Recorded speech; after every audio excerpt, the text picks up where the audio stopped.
দরবারে গিয়া হাজির, নবীকে গিয়ে বলছেন ইয়া রাসূলুল্লাহ, ইয়া হাবিবাল্লাহ, নবী গো, আপনার একজন সাহাবী নবী গো, তার জবান দিয়া কালেমা বের হয় না গো নবী।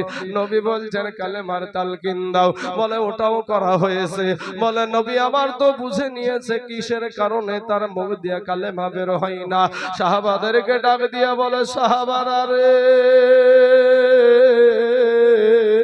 তালাশ করে দেখো গো, তার জনম দুঃখিনী মা এই দুনিয়ার জমিনে আছে কিনা, তার আব্বা জান দুনিয়ার জমিনে আছে কিনা। সাহাবারা বলে ইয়া রাসূলুল্লাহ, ইয়া হাবিবাল্লাহ, নবী গো, আমরা যতটুকু জানি তার আব্বা জান দুনিয়ার জমিনে নাই, তার জনম দুঃখিনী মা এই দুনিয়ার জমিনে আছে। এবার আমার নবী, আপনার নবী, দূরের নবী, টুক টুক টুক টুক টুক টুক টুক টুক করে বাবা ওই বৃদ্ধা মায়ের কাছে চলে গেল। গিয়ে ডাক দিয়া বলে মা, মা গো, আমি নবী আপনার কাছে এসেছি গো মা, একটা বার বলেন গো মা, আপনি কি আপনার বেটার উপরে আপনি রাগান্বিত হয়ে আছেন নাকি? আপনার বেটার কথাতে আপনি কষ্ট পেয়ে আছেন নাকি? মা জননী বলছেন ইয়া রাসূলুল্লাহ, ইয়া হাবিবাল্লাহ, নবী গো, আমার জীবন আপনার পায়ের তলে কুরবানি হোক গো নবী।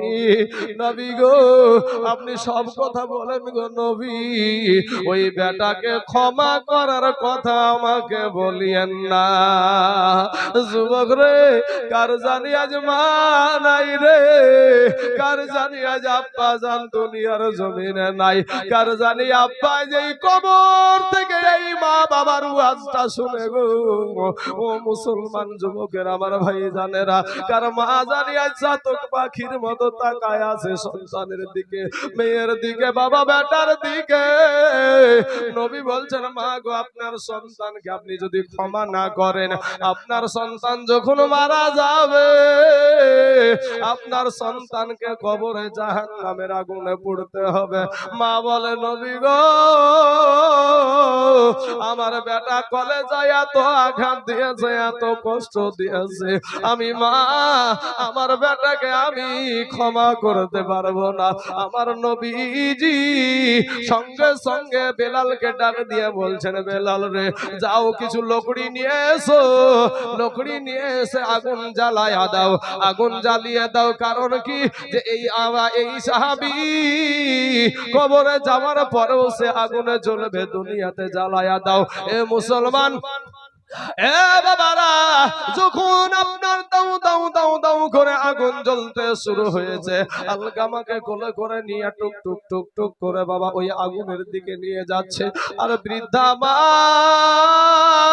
জনম দুঃখিনী মা, 10 মাস পেটে ধরা মা, ওই মা জননী নজর করে দেখে তার বেটাকে ওই আগুনের ভিতরে ফেলতে নিয়ে যাচ্ছে। বাবা মা জননী চিন্তা করছে, আরে যেই বেটাকে আমি 10 মাস পেটে আমি ধারণ করলাম রে আল্লাহ, যেই বেটাকে আমি পেটে নিয়ে আমি একটু খেয়ে শান্তি পেলাম না, একটু শুয়ে শান্তি পেলাম না, 10 মাস আমার খাবারে শুকনায়, আমার 10টা মাস আমার বিছানায় শুয়ে সুখ নাই, শান্তি নাই। ও আল্লাহ গো, আমার চোখের সামনে আমার সন্তানকে পোড়াবে, 2টা বছর আমার সন্তানকে আমি বুকের দুগ্ধ পান করাইলাম, আরে আমার কলেজার টুকরা নয়নের পারা, এই সন্তান পড়বে, আমি তো থাকতে পারবো না। ডাক দিয়ে বলেন ইয়া রাসূলুল্লাহ, ইয়া হাবিবাল্লাহ, নবী গো, নবীজি আমার বেটাকে আপনি আগুনে নিক্ষেপ করবেন না, আমার বেটাকে আপনি আগুনে ফেলায়েন না। আমি মা জননী, আমার বেটাকে আগুনে পুড়বে আমি মা হয়ে দেখতে পারবো না। জোরে জোরে বলুন সুবহানাল্লাহ। ও বাবা রে, মা ডাক দিয়া বলে নবী গো, আমি মা, আমার বেটাকে আমার অন্তর থেকে আমি মাফ করে দিলাম। জোরে জোরে বলুন সুবহানাল্লাহ। যেমন মায়ে মাফ করে দিয়েছে রে যুবক, সাথে সাথে ওই জবান দিয়া কালেমা বের হয়ে গেল, লা ইলাহা ইল্লাল্লাহ, লা ইলাহা ইল্লাল্লাহ, লা ইলাহা ইল্লাল্লাহ মুহাম্মাদুর রাসূলুল্লাহ সাল্লাল্লাহু আলাইহি ওয়াসাল্লাম। তাই কবি বলছেন, ওরে মায়ের খাদন হে জগৎ জীব,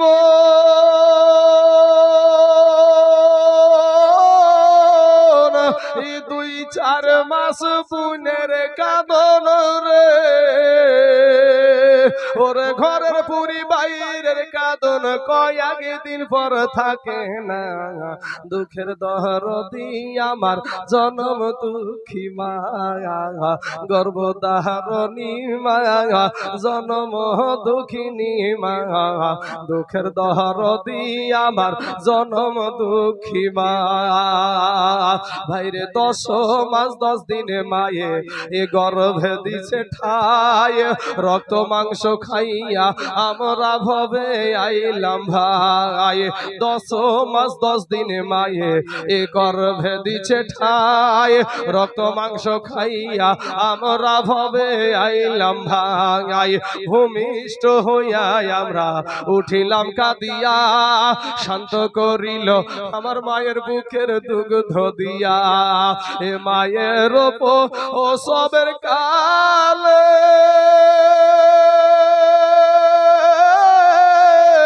বুক ভেসে যায় নয়ন জলে রে, ও মা সন্তানের কুলে লইয়া ভুলেছে সব যন্ত্রণা। দুঃখের দরদি আমার জনম দুঃখী মায়া, গর্ভধারণী মায়া, জনম দুঃখিনী মায়া, দুঃখের দরদি আমার জনম দুঃখী মা। বাইরে হাতে পায়ে তেল মাইখা মা দিল শত করি, আমরা পুষা পায়খানা আমরা মায়েদের কোলে করি। কথা ঠিক না বেঠিক? ওরে হাতে পায়ে তেল মাইখা মা দিল শত করি, আর পুষা পায়খানা আমরা মায়ের কোলে করি। তবু না মারা করিল এ ভিজিল গুহে মুতে, আমাদের সুখ নাই রাখিয়া আমার মায়েরা থাকে ভিজাতে। আবার অসুখ হইলে চাইয়া দেখি আমার মাই রইছে বিছানাই বইসা রে। একটা কথা আপনাদেরকে বলি, আমি যখন 7 পাড়ার হাফেজ, তো বাড়িতে এসেছি বাবাজি, গরিব মানুষের ছেলে আমি। তো বাবা তখন আমাদের মোষ পুষতো, মোষের নাঙ্গল ছিল বাড়িতে, মোষ চড়াতে গিয়েছি। মোষের পিঠে চড়ে কিন্তু মোষ চড়ানো হয় না হ্যাঁ? তো মোষ চড়াতে গেছি ভাই, লাফিয়ে মোষের উপরে উঠতে পারছি না আমি। আমার এই জায়গাটা থেকে কাঁচা যেটাকে বলা হয়, এখান থেকে এই নিচ ধরটা বাপ আমার উঠছে না, আর বারবার হয় লড়ি পড়ে যাচ্ছে না, লড়ি পড়ে যাচ্ছে। কোন রকম ভাবে বাড়িতে গিয়ে পৌঁছালাম। আমার এই মাঞ্জা থেকে একের পর আস্তে আস্তে আস্তে আস্তে এই মাঞ্জা থেকে এই নিচ ধরটা আমার পঙ্গু হয়ে গিয়েছিল। যখন আমি 7 পাড়ার হাফেজ, তখন আমার এখান থেকে এটা পঙ্গু হয়ে গিয়েছিল বাবা। 1 মাস নাই 6টা বালিশের উপর আমাকে রাখা হতো, তারপরও আমার পা গুলা চুল হিলানো করে হিলাতে পারতাম না। আমি 7 পাড়ার হাফেজ মানে বুঝতে পারছেন না, যুবক ছেলে, তরুণ ছেলে, উঠতি বয়স, এরকম টাইমে আমার এই অবস্থা। তো বাবাজি 3 মাস এই অবস্থায় আমি ছিলাম। আমার যত আত্মীয় স্বজন সবার কথা কি মারা যাবে আর বাঁচবে না, এটাই কথা। কিন্তু বাবা এই 3টা মাসে সবাই ভারী হয়ে গিয়েছিল, কিন্তু আমার জনম দুঃখিনী মা, যে মাকে আমি রেখে এসেছি আমার বাড়িতে বাপ, ওই মা কিন্তু আমার 3 মাসের মধ্যে আমার মা কিন্তু আমাকে দেখে ভারী হয়েছিল না। আমার মা সারা রাত আমার পাশে থাকতো। সেই জনম দুঃখিনী মার কথা আমি আজকে আপনাদের সম্মুখে আলোচনা করছি। আমার মাও মা, আপনাদেরও মা, কথা ঠিক না বেটি? আমার মা যেমন আমাকে ভালোবাসে, আপনাদের মাও আপনাদেরকে ভালোবাসে, তাই না বাপ? হ্যাঁ, মাকে ভালোবাসবেন ভাই। যুবক, তোদের পাখানা আগায় দে ভাই, তোদের পায়ে হাত দিয়ে বলি মাকে কষ্ট দিস না ভাই। মা জননীকে কষ্ট দিয়ে তোমার ইহকাল পরকাল সব কালই তোমার শেষ হয়ে যাবে ভাই। মা জননীকে কোনো সময় কষ্ট দিয়েন না। মা এমন একটা জিনিস যে বাবা, আপনি যেদিন থেকে জন্ম নিয়েছেন মৃত্যু পর্যন্ত যদি আপনি মায়ের সেবা করেন তবু আপনি মায়ের ঋণ শোধ করতে পারবেন না। আজকে যাদের মা হারায়া গেছে, এই গোরস্থানে যাদের মা শুয়ে আছে, প্রত্যেকটা মা তাকায় আছে আমার বেটা আমার জন্য দোয়া করবে। কোন কুলঙ্গার সন্তান যে এই মজলিস ছেড়ে বসে আছে বাবা কত জায়গাতে, আজ মায়ের জন্য একটু দোয়া করতেও জানে না বাপ, একটু কবর জিয়ারত করতেও জানে না। যুবক রে, তাই আপনাদেরকে বলবো আপনাদের মা বাবাকে কষ্ট দিয়েন না। অনেক যুবক আছে বাবাকে বাবা বলে ডাকে না, আব্বা বলে ডাকে না, আছে না নাই বাপ? অনেক অনেক যুবক আছে মাকে মা বলে ডাকে না। আমাদের গ্রামে একটা লোক বাবা, এখন তো বুঝতে পারছেন না, জোর যার মুলুক তার। আমাদের গ্রামে এমন একটা লোক আছে 5 ওয়াক্ত বাপ নামাজ পড়ে, রমজান মাসে রোজাদার ব্যক্তিদেরকে ডাকে আপনারা উঠুন সাহারি রান্না করার ব্যবস্থা করুন, অথচ 40 বছর আর বাপকে বাপ বলি ডাকেনি, ওর মাকে মা বলে ডাকেনি। আচ্ছা বলেন তো, এই নামাজের, এই আজানের, এই যে সাহারিতে ডাকার এর কোনো দাম আছে? কোনো দাম নাই ভাই। ও যুবকেরা, আজকে রাত্রি বেলায় মাকে যে বলবো মা আমি ভুল করে ফেলেছি, মা তুমি আমাকে ক্ষমা করে দাও। যুবক রে, সবাই ক্ষমা না করলে মা থাকতে পারবে না, মা কিন্তু আপনাকে ক্ষমা করবে যতই বড় অপরাধী হোক না কেন। তাই কবি বলছেন, ওরে হাতে পায়ে তেল মায়ে খামা দিল শক্ত করি, পোষা পায়খানা আমরা মায়ের কোলে করি, তবু না মারা করিল ভিজিল গুয়ে পুতে, আমাদের সুখ নাই রাখিয়া আবার মাথাকে ভিজাতে, আবার অসুখ হইলে হেসায়া দেখি, আমার মাই রইছে বিছানাই বইসারে, বলে আমায় আল্লাহ লইয়া যাও সন্তানের নিও না, দুঃখের দরদি আমার জনম দুঃখী মা, গর্ভধারণী মা, জনম দুঃখিনী মা, দুঃখের দরদি আমার জনম দুঃখী মা। ভাইরে ছেলে যদি কুপুত্র হয় মায়ে নাহি ফেলে, আর হাজার দোষ থাকিয়া তবু মায়ে গোপন রাখে। আজকে তাইজুল ইসলাম ভেবে বলে জান্নাত মায়ের পায়ের তলে রে, ওরে দেখ বুখারী হাদিস খুলে করেছে নবী ঘোষণা, দুঃখের দরদি আমার জনম দুঃখী মা, গর্ভধারণী মা, জনম দুঃখিনী মা, দুঃখের দরদি আমার জনম দুঃখী মা। যুবকেরা গো, ও যুবক তোর পায়ে হাত দিয়া বলি রে ভাই মাস্তানি করিও না রে যুবক, কার জানি আজ মা নাই গো, কার জানি আজ মা জননীর চেহারা খানার কথা মনে পড়ছে। এর যুবক ভাইরা, তোমার মা আমার মা, সন্তানের মুখে মা ডাক শুনবে মনের বড় তামান্না, মনের বড় বাসনা, এ বাবাজি মনের বড় আশা, আমার স্বামীকে আব্বু ডাক শোনাবো, আমাকে আমার সন্তান মা ডাক দেবে, এরকম আশা থাকে না, থাকে না বাবা? থাকে বাবা গো, যেই নারীর বাবা সন্তান হয় না, কত মানুষ কত রকমের কথা বলে, বান্ধা বলে, বন্ধা বলে, বাঁধা বলে, কত কথা শোনায়, মা হতে পারে না, মনে বড় ব্যথা, মনে বড় বাবা কষ্ট। আরে আল্লাহ, আমাকে তুমি এমন নারী বানায়া দিলা, আমার একটা সন্তান হলো না, আমার স্বামীকে আমি বাবা ডাক শোনাতে পারলাম না। কত ডাক্তারের কাছে যাই, কত মাজারে যাই, কত ওলির দরবারে যাই, একটা বাচ্চার জন্য। মুসলমান যুবক রে, তোমার মুখে মা ডাক শোনার জন্যই মহিলাগুলা পাগল, মাগুলা পাগল। আমার সন্তান আমাকে মা ডাক শোনাবে, আমার সন্তান আমার আবার স্বামীকে আব্বু ডাকবে। এ বাবাজি, যেই বাড়িতে সন্তানের কান্না হাসি নাই, ওই বাড়িটা মনে হয় দোজখময়। যুবক রে, মা যখন পেটে সন্তান, মা দুটো খেয়ে শান্তি পাই না, মা একটু বসে শান্তি পাই না, মা একটু শুয়ে শান্তি পাই না।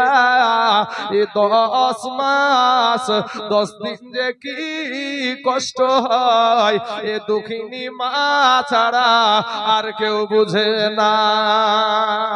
বাবা গো, আমি তাইজুল ইসলাম ডোমগুলো একটা নার্সিং হোমের এক ডাক্তারের সাথে আমার বন্ধু পরিচয় আছে বাবা।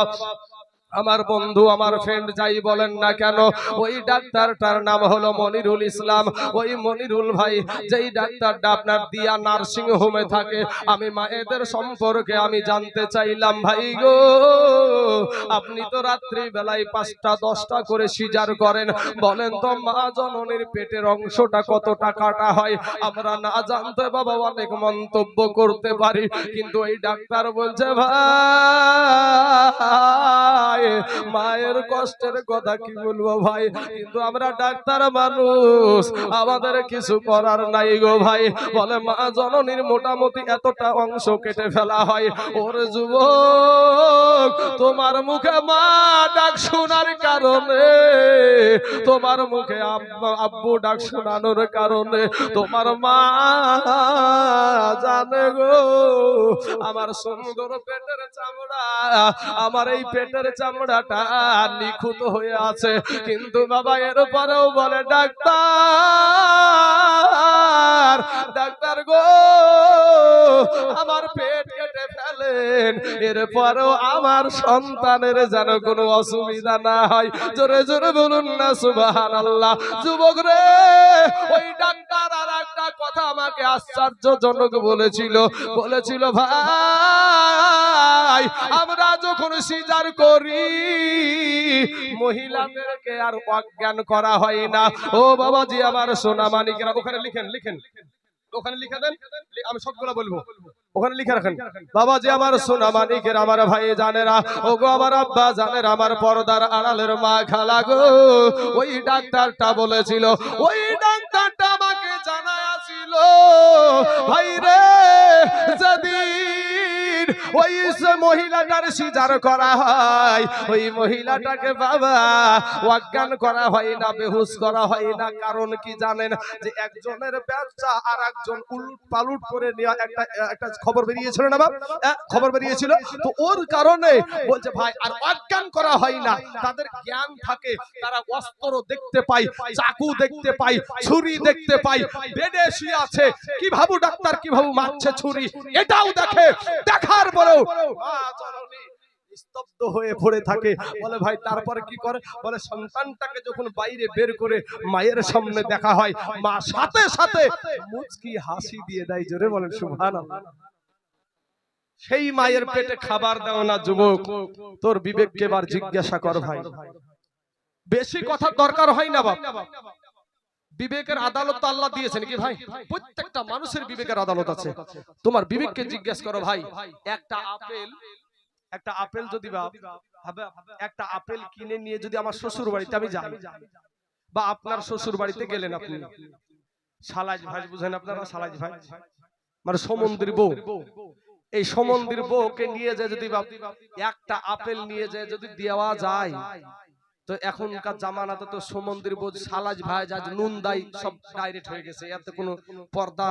তোমার তো নুন দাই, কথা বলো না কেন ঠিক মতন, কথা বলো না কেন ঠিক মতন।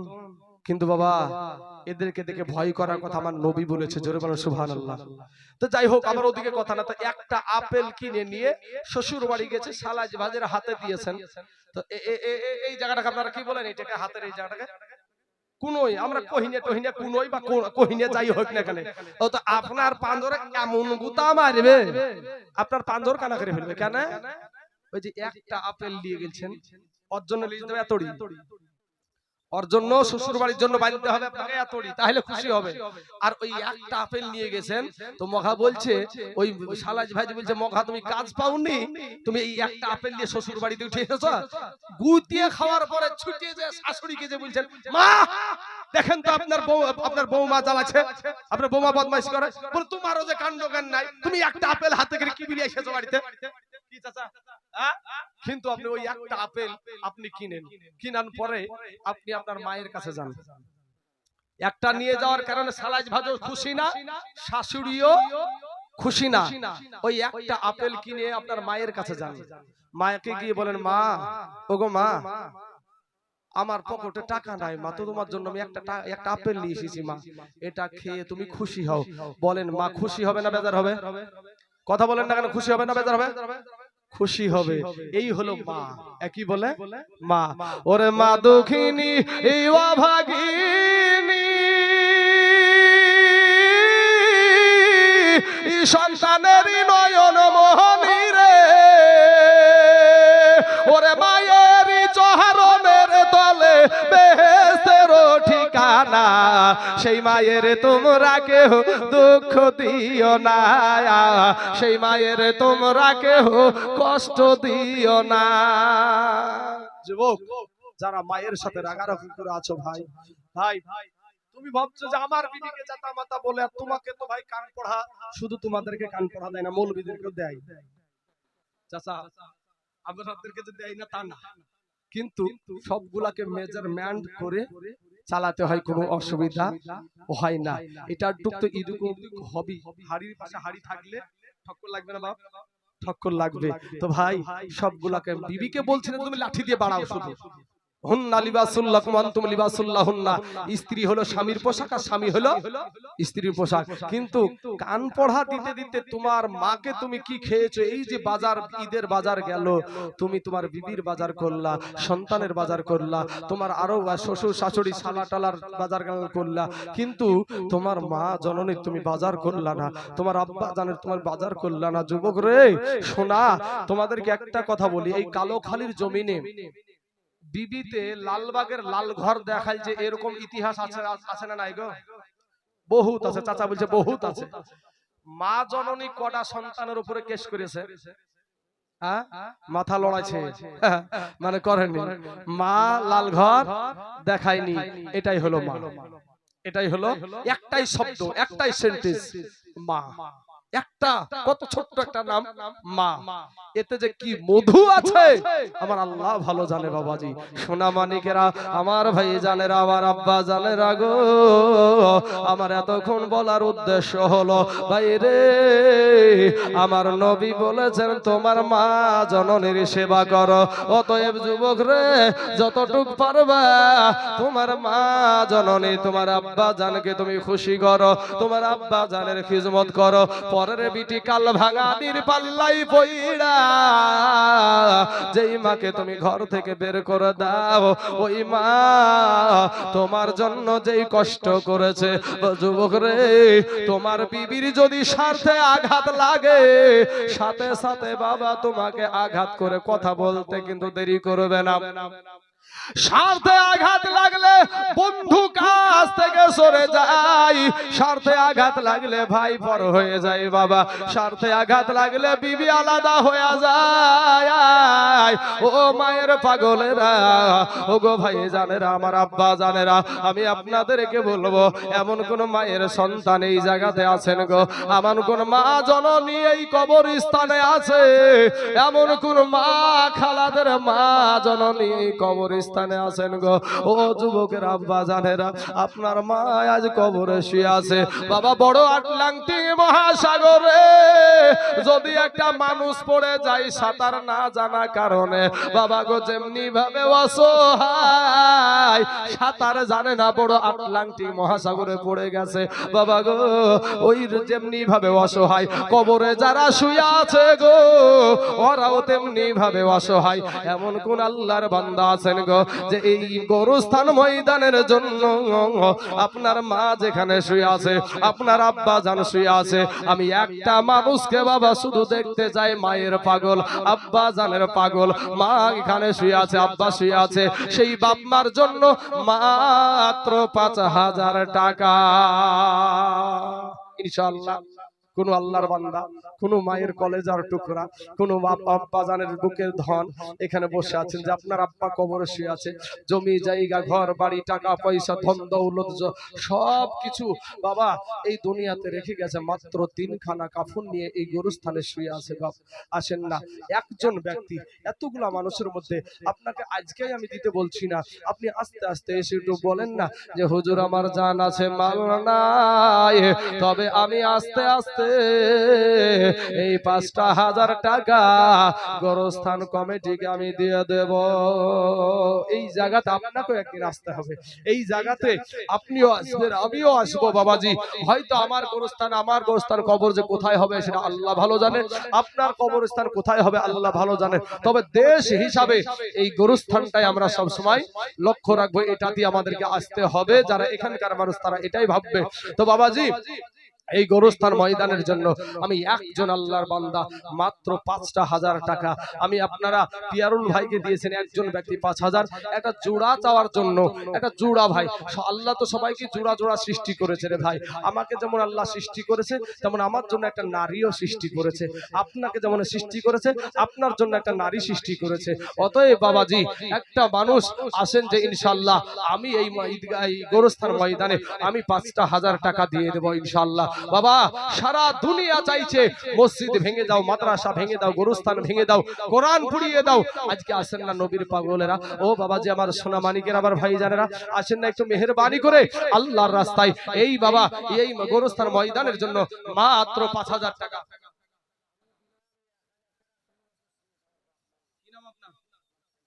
সুবহানাল্লাহ সুবহানাল্লাহ।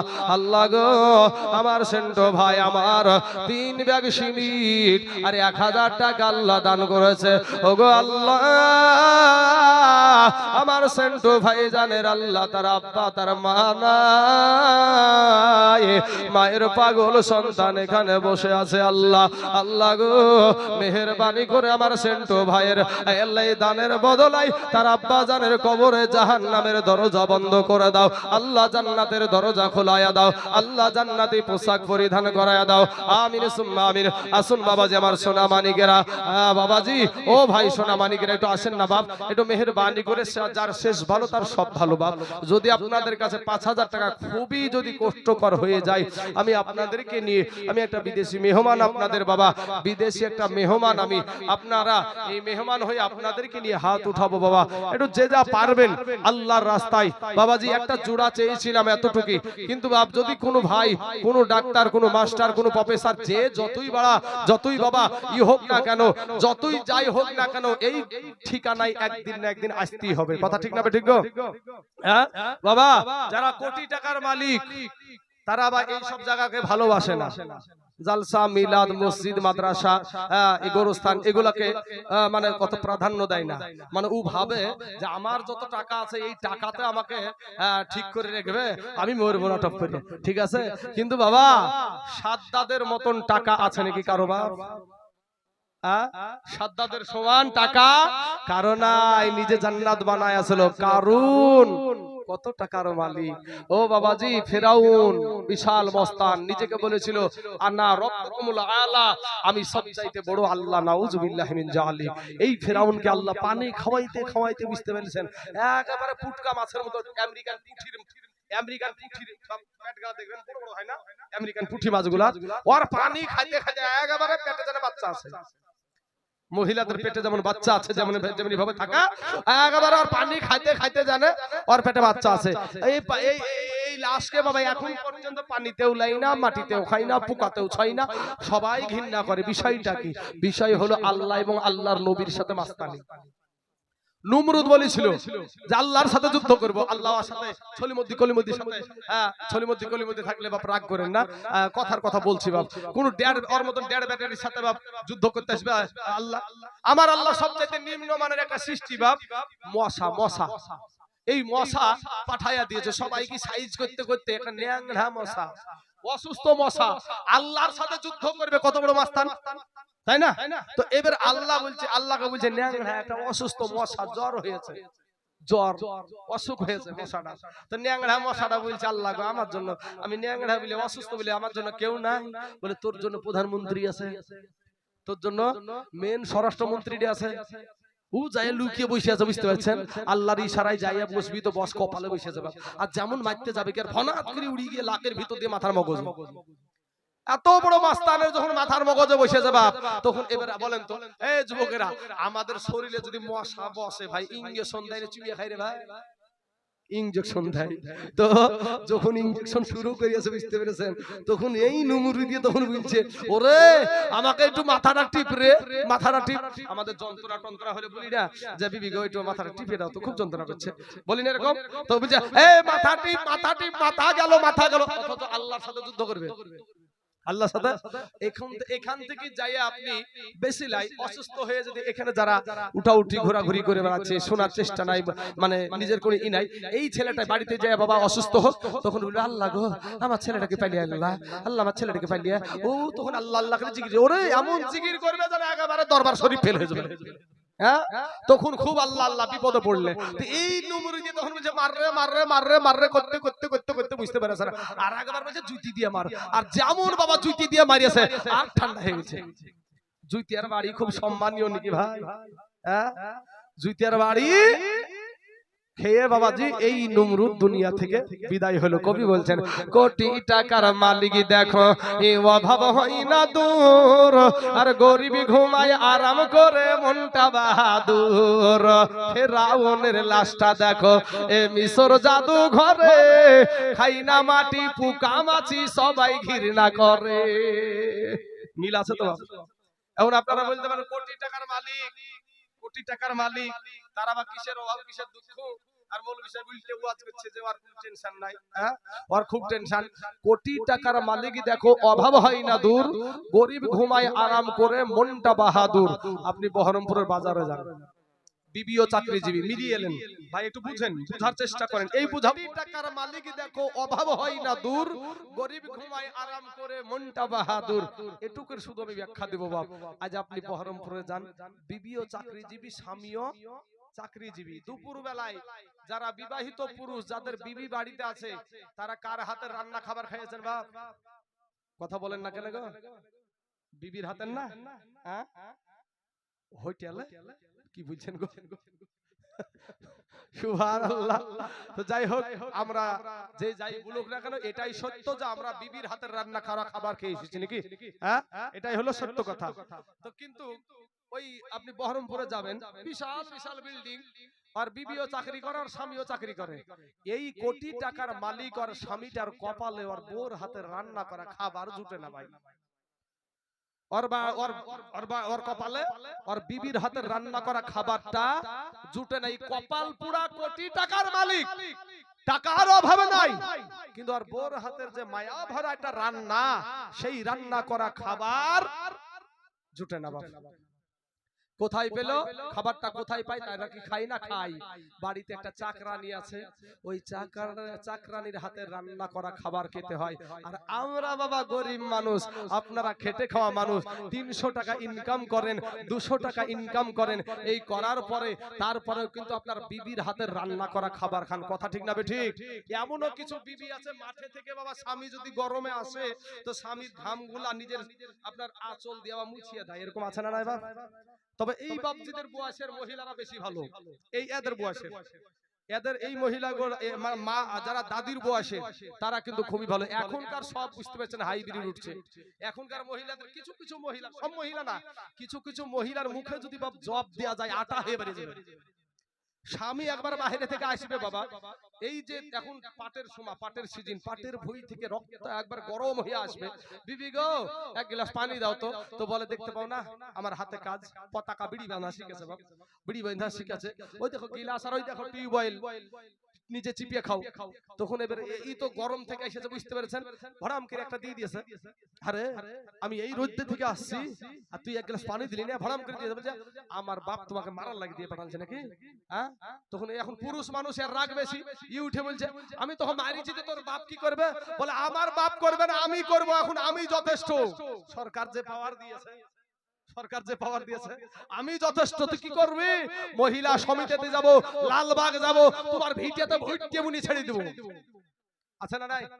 হ্যাঁ, কিন্তু অনেক মহিলা আছে না বাপ, ইজ্জতের মালিক, সম্মানের মালিক আল্লাহ। মা অনেক মা বোন আছে, তারা সম্মানকে, ইজ্জতকে ভালোভাবে হেফাজত করে চলে। আল্লাহ যেন সেই সমস্ত মা বোনদেরকে এই রকম হেফাজত করে, সবাই বলেন আমিন। তো বাবাজি যেই কথাটা বলছিলাম, যে এবার এই মহিলারা তারা যখন বৈকাল বেলা হয়, বহরমপুরে একটা ফিল্ড আছে যুবকেরা, একটা স্কয়ার ফিল্ড আছে না নাই ভাই? স্কয়ার ফিল্ড আছে, ওই ফিল্ডে দেখবেন বৈকাল বেলাতে একেবারে সব ঝাগ বেঁধে বেড়ে বেড়াচ্ছে, ঠিক আছে? কোনটা যে কার গো আর কোনটা যে কার বিটি কিছুই নাই, কিছুই ঠিক নাই বাবাজি। এখন এই কোটি টাকার মালিক এসে দেখছে বাড়িতে সন্ধ্যা 7টার সময় এসেছে, মামুরের মতন, এতিমের মতন বাড়িতে ঢুকছে বাবা, ঢুকে দেখছে বিবিও নাই, বিটিও নাই, বেটাও নাই, টেনশন। বিবিকে কিছু বললি তো বৃদ্ধা আঙ্গুল দেখাবে, তোর চাকরি করার টাকা আমি খাই না, আমার চাকরি কর আমি টাকা খাই, কথা ঠিক না ঠিক? হ্যাঁ, তো এখন বিবিকেও বেশি চাপ দিয়ে কথা বলতে পারে না। সকাল সন্ধ্যা 7টাতে বাড়িতে প্রবেশ করেছে, এতিমের মতন, মাউড়ের মতন বাড়িতে ঢোকার পরেই বাবাজি বিবি নাই, বেটাও নাই, বিটিও নাই, টেনশন। বিটি যে কার সাথে প্রেম করে বেড়াচ্ছে তার ঠিক নাই, বেটা যে কার সাথে মাতলামি করছে মদ খাইয়া তাও ঠিক নাই, আর বিবি যে কার সাথে কখন যায় তাও তো ঠিক নাই। এতিমের মতন বাবা ওই চাকরানির হাতে দুটো ভাত খাইয়া মাউড়ের মতন বালিশে মাথায় দিয়ে শুয়ে পড়লো। কিন্তু বাবা আপনারা গরিব মানুষ, খেটে খাওয়া মানুষ, আপনারা সারা দিন মানে হাড় ভাঙা খাটনি করেছেন, 300 টাকা ইনকাম করেছেন, সন্ধ্যা 6টাতে আপনি বাড়িতে প্রবেশ করবেন, আপনার বিবিও বাড়িতে, আপনার বিটিও বাড়িতে, আপনার বেটাও বাড়িতে, আপনি সন্ধ্যা 7টাতে আপনি প্রবেশ করবেন, আপনার বিবি বাড়িতে, কথা ঠিক না ঠিক ভাই? আপনার বিবি বাড়িতে, আপনার বিটিও বাড়িতে, আপনি সন্ধ্যা 8টার সময় বাড়িতে প্রবেশ করবেন, আপনার বিবিও বাড়িতে, আপনার বিটিও বাড়িতে। এ বাবাজি ও টাকা কোটি টাকা ইনকাম করে, এরপরেও টেনশনে ঘুম হয় না, বেটা কই রে, বউ কই রে, আর বিবি বা কই রে, এই টেনশনে ঘুম আসে না। কিন্তু 300 টাকা বা খেটে খাওয়া মানুষ, এই মানুষটা বাড়িতে প্রবেশ করার পরে বিবির হাতের রান্না করা খাবার খাওয়ার পরে বিবিকে, আপনার বিবিকে নিয়ে, বেটাও তো বাড়িতে, বিটিও বাড়িতে, কোনো টেনশন নাই, বিবিকে নিয়ে নরম বিছানায় শুয়ে গেল, বিবির গলাখানা জড়িয়ে ধরে এমন ভাবে নো টেনশনের ঘুম দেয় রে বাবা। এই সারাদিন মান খাটাখাটনির কারণে শরীরটা ক্লান্ত হয় না চাচা? শরীরটা ক্লান্ত হয়ে যায়, নাকে একটা ডাক হয় না, হয় না ভাই? নাকে ডাক হয় না?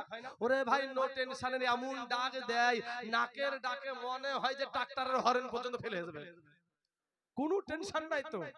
আর বাবাজি ওই কোটি টাকার মালিকের কোনো ঘুম আসে না, টেনশন। যার যত টাকা আছে তার তত দুশ্মনও আছে, একটা জিনিস মনে রাখবেন, হ্যাঁ, যার যত টাকা আছে তার তত দুশ্মন আছে।